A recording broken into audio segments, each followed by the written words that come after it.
langsung dari World Trade Center Kuala Lumpur dan ini adalah Buletin Awani. Buletin Awani jam ini dimulakan dengan perkembangan pencerobohan Israel ke atas Palestin sejak 9 hari lepas rejim Zionis tidak henti-henti melancarkan serangan kejam ke atas Palestin dan tanpa mengira mangsa peluru roket, pedilan dan senjata canggih tentera Israel merangkut nyawa kanak-kanak, warga emas dan pejuang Palestin. Selepas 9 hari dia berdil dan diserang, ramai melihat sudah tidak ada jalan terbaik menyelesaikan tindakan pengganas Israel ini melainkan mengheret mereka ke mahkamah jenayah antarabangsa. Bagi membincangkan perkara ini, kita ingin bersama dengan Peguam Azli Manas yang bersedia pada ketika ini. Assalamualaikum. Cik Azli, boleh dengar saya? Boleh dengar. Waalaikumsalam warahmatullahi. Okey. Berkaitan dengan Israel, sebelum ini pun Israel ada mengatakan bahawa tidak ada hak untuk ICC, Mahkamah Jenayah Antarabangsa, untuk terlibat dalam urusan mendakwa jenayah perang ke atas Israel sebagai contoh. Apa lagi saluran perundangan yang wujud, yang ada, yang boleh diambil oleh negara-negara yang mahu Israel ini dibawa ke muka pengadilan? Terima kasih Tuan Najib. Saya ingin mengulas sikit tentang apa itu ICJ dan apa itu ICC. Tadi Cik Najib menyebut pasal ICC ya. Penubuhan ICC ini ditemukan di bawah Rome Statute. Jadi untuk menguatkuasakan sesuatu yang jadi isu ialah menguatkuasaan.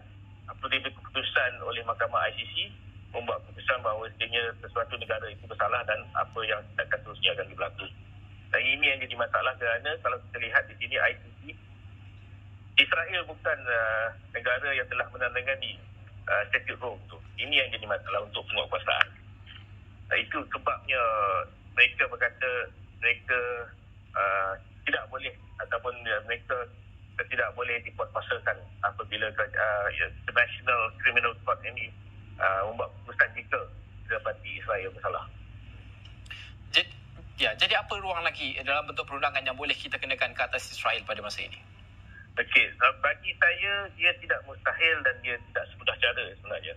Kalau kita lihat ada lagi satu mahkamah yang kita jarang sentuh iaitu International Court of Justice ICJ yang dipelopori di bangsa-bangsa bersatu.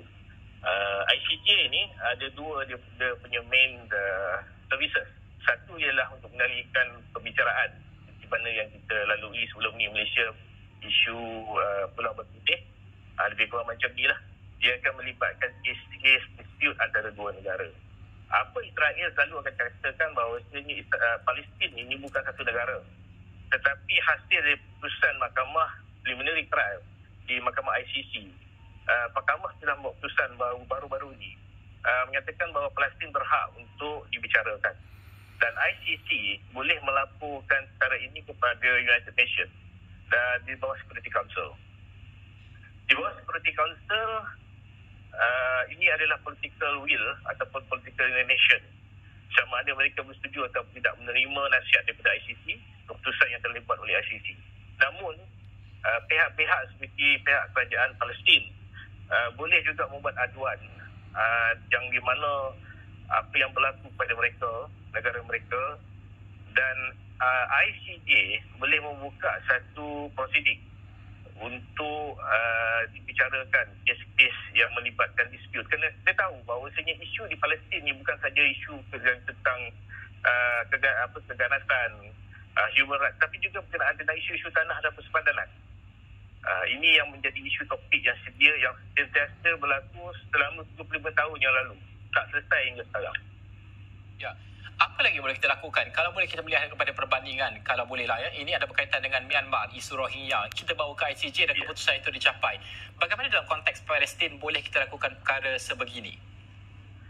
Kalau kita tengok dari segi saya nampak ada tiga cara lah. Kita tengok perkara ni dari segi holistik. Satu, cara mengenai perundangan. Saya sebagai seorang peguam memang saya akan melihat dari segi perundangan apakah prosedur-prosedur, proses-proses yang perlu dilalui sebelum sesuatu pembicaraan itu berlaku. Selain daripada itu, ada juga satu lagi perkara yang mungkin terlepas pandang.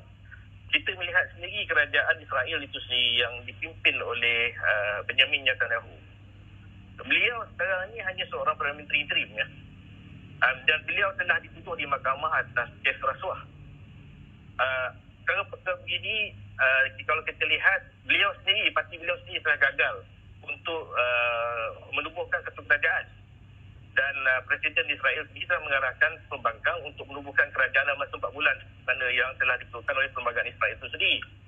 Dan kita lihat di dalam parlimen Israel tu, Knesset ni, 120 kerusi, terdapat juga parlimen ataupun kawasan-kawasan parlimen yang telah dimenangi oleh parti-parti Arab. Dan dikatakan di sini bahawasanya jika rakyat Israel sendiri mahukan pemimpin yang bersih, maka saya nampak ini ada ruang politik di situ untuk memastikan supaya perkara ini dapat diselesaikan. Menurut mereka sendiri. Dan saya nampak sendiri dari segi sudut ekonomi juga. Kalau kita boleh buat sanction ataupun sekatan ekonomi, ini memerlukan satu political will dan juga sokongan seluruh dunia untuk memastikan perkara ini boleh laku. Kita buat satu sekatan ekonomi yang mana produk-produk daripada Israel. Kita kena lihat Israel ni sebenarnya mempunyai ekonomi yang besar. Sedangkan dagangan mereka yang utama ialah US. Dan kita jangan terkejut, Turki juga merupakan rakan dagangan mereka yang mempunyai lebih kurang 49% daripada jumlah ekspor dan import dari Israel. Jadi saya nampak ada juga dari segi sudut ekonomi yang perlu dilaksanakan. Maknanya, serangkai 3 mata kita perlu buat untuk memastikan Israel tunduk kepada apa pandangan suara dunia sekarang ini, iaitu untuk memastikan supaya Palestin diadili, rakyat Palestin tidak dianiaya, dizalimi, tanah mereka dikembalikan dan negara Palestin dikembalikan, di mana yang diperjuangkan sendiri oleh parti-parti politik di parlimen Israel, khasnya dari segi pembangkang yang kini diberi mandat untuk menubuhkan kerajaan baru. Ada banyak perjanjian yang telah pun dilakukan oleh Israel dan juga Palestin dan juga mungkin negara-negara pendamai negara tengah ini. Namun kita melihat sudah banyak pun undang-undang antarabangsa dilanggar oleh Israel sendiri. Ia seolah-olah menunjukkan bahawa apa pun perundangan yang kita letakkan kepada Israel, kita kenakan ke atas Israel dan sebagainya, tidak akan berkesan dalam keadaan menyelesaikan krisis dan juga keadaan semasa di sana. Bagaimana untuk kita melihat aspek perundangan apa lagi yang boleh kita lakukan yang boleh sepatutnya dipatuhi oleh Israel, dan sekiranya mereka melanggar, apa lagi yang boleh kita ambil tindakan ke atas undang-undang yang telah pun dilanggar oleh Israel selain daripada jenayah perang? Selain daripada jenayah perang, kita juga melihat juga dari sudut human rights, dari segi sudut penganiayaan ataupun pelanggaran hak-hak asasi manusia, yang mana ICC ini Mahkamah ICC ini boleh mengambil prosiding atau mendengar kes-kes begini. Malangnya Israel bukan ahli negara yang menandatangani Statute Rome.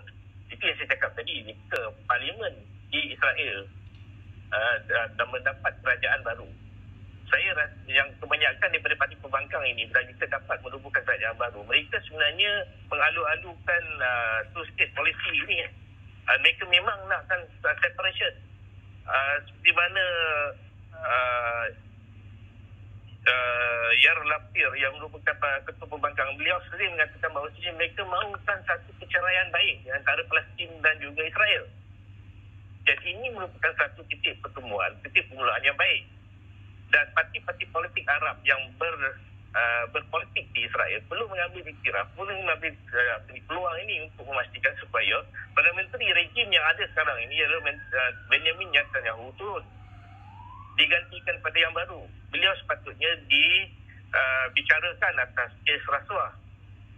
Saya berpendapat, penilaian saya lah, ini peperangan ini ataupun pelancaran serangan terhadap Gaza merupakan satu diversion politik yang dibuat sendiri oleh Perdana Menteri Benjamin Netanyahu yang merupakan Perdana Menteri interim. Saya bertanya kepada orang Israel lah, mereka mahu ke Perdana Menteri yang segini?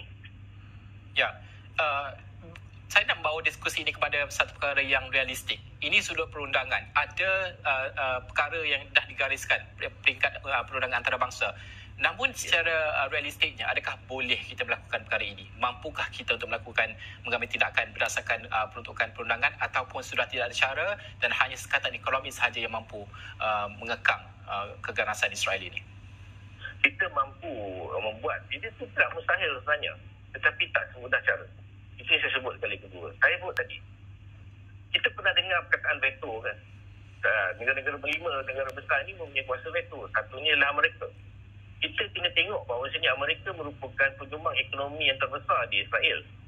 mereka juga membagi dana-dana tahunan, tak silap saya 5 bilion setiap tahun kepada Israel. Tetapi adakah duit ini digunakan untuk proses damai ataupun untuk membuatkan angkatan tentera mereka? Begitu juga dalam segi sistem perundangan mereka sendiri. Adakah tidak wajar bagi saya untuk hal-hal isu tanah diberikan kuasa kepada Menteri Pertahanan? Sudah tentu Menteri Pertahanan akan menggunakan tentera untuk mengusir dan memastikan penguasaan yang dikatakan mereka adalah justified. Dan kita tahu bahawasanya ini adalah pengusiran secara haram. Mengusir orang-orang Palestin yang pemilik tanah asal daripada tanah mereka. Dari saya nampak ada dua jalan. Satu daripada international law, satu lagi daripada undang-undang dalaman mereka. Yang mana pihak Palestin itu sendiri, iaitu pentadbir di Gaza dan juga pentadbir di tebing barat, dua identiti yang berlainan, Hamas dan juga dan juga pihak di tebing barat perlu bersatu padu untuk memastikan supaya hak mereka didengar. Kita kena lihat kalau kita pergi di ICJ, bukan ICC di ICJ kalau didengar, ia tidak boleh dirayu kalau kes ini telah dibuat keputusan. Jadi dia dah menjadi satu knockout proceeding, you menang atau kalah, you do or die. Itu pasal itulah Presiden Palestin di Bangsa Bangsa Bersatu tidak setuju bahawasanya tindakan dua solution ini merupakan satu pendekatan yang tidak adil. Maka pendekatan yang lagi realistik ialah pendekatan politik, termasuk dengan sekatan dan juga perundangan. Tiga serangkaian yang perlu pergi serentak. Terakhir sekali, tekanan untuk diberikan kepada Israel ini mungkin dalam konteks masa ini secara realistiknya agak sukar. Namun kita boleh melihat kepada cara memberikan tekanan kepada negara-negara yang menyokong Israel, Amerika Syarikat sebagai contoh. Kita pernah lakukan sewaktu pemerintahan King Faisal 1970-an lebih kurang menyekat bekalan minyak dan sebagainya sehingga memberikan tekanan dan juga membawa Israel kepada mungkin sedikit terbuka kepada rundingan dan sebagainya. Adakah ini boleh dilakukan dalam konteks perundangan sebagai contoh? Negara-negara kecil lain, Malaysia sebagai contoh, apa lagi yang boleh kita lakukan? Malaysia sebagai satu negara yang berdaulat, yang punya suara di dalam Bangsa-Bangsa Bersatu, harus bersuara bersama-sama dengan blok kita sendiri. Kita harus melihat juga dari segi sudut, bukan saja tiga negara ini, Brunei, Indonesia, Malaysia, tapi juga dari segi sudut negara-negara serantau dan adanya. Kita perlu lihat dua isu yang ada sekarang ketika ini, iaitu isu COVID-19 dan juga isu di Palestin. Kita perlu melihat secara global. Mana satu sebenarnya rakyat Palestin mahukan, mana satu sebenarnya orang Israel mahukan. Adakah akan menepikan soal kesihatan COVID-19, soal kepimpinan negara mereka yang punya pemimpin yang mungkin akan didapati bersalah dengan rasuah. Dan juga keadaan di tebing di Palestin itu sendiri, yang mana dua kumpulan yang masih lagi belum duduk bersama-sama lagi. Dan saya khawatir juga dengan keadaan terkini yang mana kita lihat Mesir telah pun datang dan berjanji sekian-sekian jumlah kebutuhan untuk Gaza.